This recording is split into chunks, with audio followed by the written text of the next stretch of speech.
So this video really is another fairly unplanned one. I'm going to show, you know, sadly I've had to chop down the big cherry tree.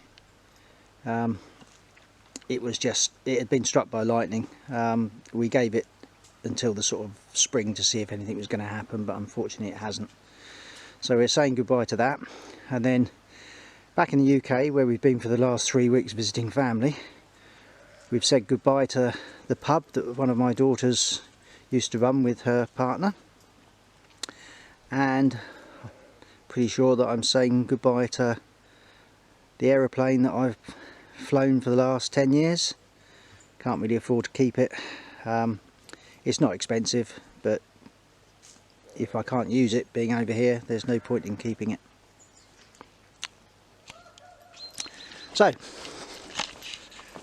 coming up into the vineyard, like I say, I have managed to go around and trim this. The stink trees and things were growing fast again. Haven't got every single one.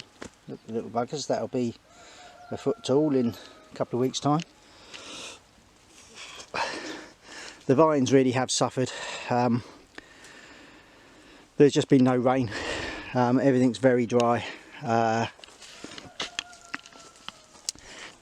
The big vines can cope with it because the roots are down deep, but my new vines, some of them have fared okay, like this one, but some of them have really struggled.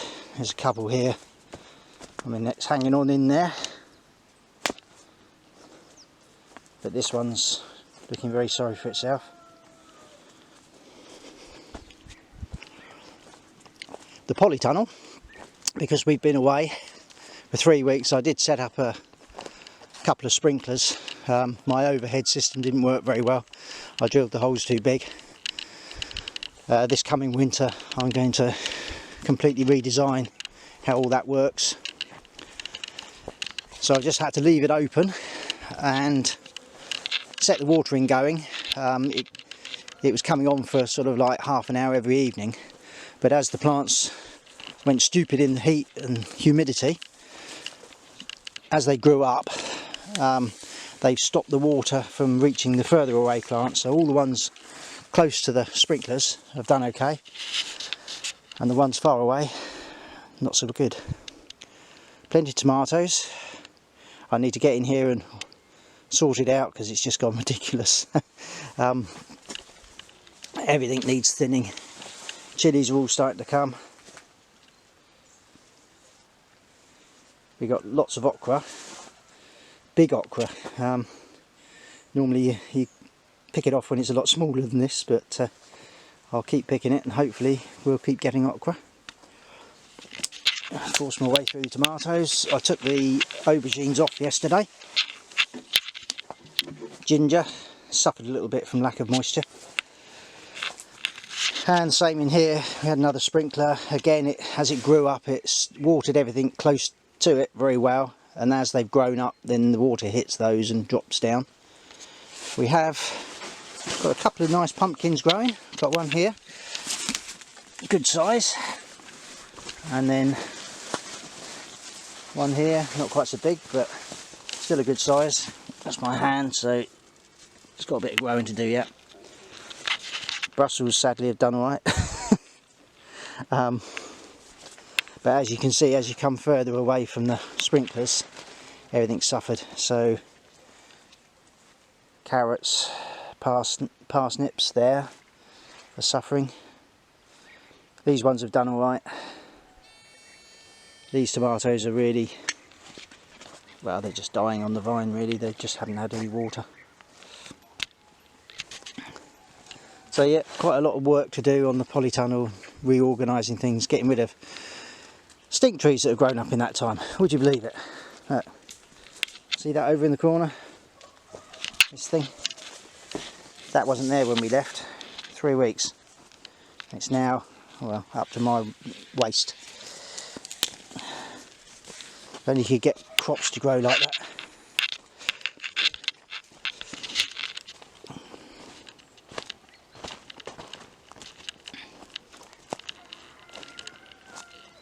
Baddy's looking lovely as usual. See, these vines have really suffered. Not sure if that one's going to come back. Never know. That's the cherry tree. That's my next job, is to cut all the wood up for kindling, for logs. I'm hoping I might be able to get one nice slab out of it, in the centre there somewhere, or this piece, to make it some chopping boards or do something with. Another one of my reasons to come back to the UK was to revalidate my pilot's licence rating, which had lapsed, and get a few more flights in my old aeroplane. It's a group aeroplane, so I'm not the only one who owns it. But I'm probably going to have to sell it. Now we're living in Bulgaria, I can't really justify the cost of keeping it. Not that it's expensive compared to a lot of things, but it's getting too expensive if I'm not utilising it. I'll give you a quick overview. It's a L4 Piper Cub. It's 1943, saw active service in Italy as a spotter plane. So it's an old-fashioned sort. You actually fly it from the rear seat. The engine is started by hand. That's the instrument panel. I'll give you a quick. This is the oil temperature, so it's a slightly more modern gauge. Airspeed indicator, rev counter, compass, altimeter, and oil pressure. And then this is a turn or a slip indicator. There's no turn and slip, it's just a slip. So it shows if you're doing this sort of thing. Then that's the fuel tank. Fuel on and off. That's a trim, which takes the pressure off the stick if you're climbing or descending, and depending on what load you've got, whether you've got two people, one person. Throttle. Obviously this is all jewelled up because it's a two-seater, and hot air. It's as simple as that. We've got a little handheld radio and an icon, an intercom for the two straps. This originally could have been taken out and a stretcher put in here during the war, if necessary, and then the pilot would fly from the front seat. But in this configuration, you fly from the back seat because of the weight and balance of the aircraft.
So that's it. That could very well be my last flight in the Cub. I might get another one in before we leave, but That's basically it.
Well, it's typical. I completely forgot to videotape it when I failed it, but it's come down exactly where I wanted it to, so that's good. I had Teresa putting a little bit of pressure on the rope. You mean like this? Yeah. Shaking like a leaf? Shaking like a leaf. But yeah, it came down where I wanted it to, so that's good. That's our winter firewood now. I'll lob it up when we come back from England.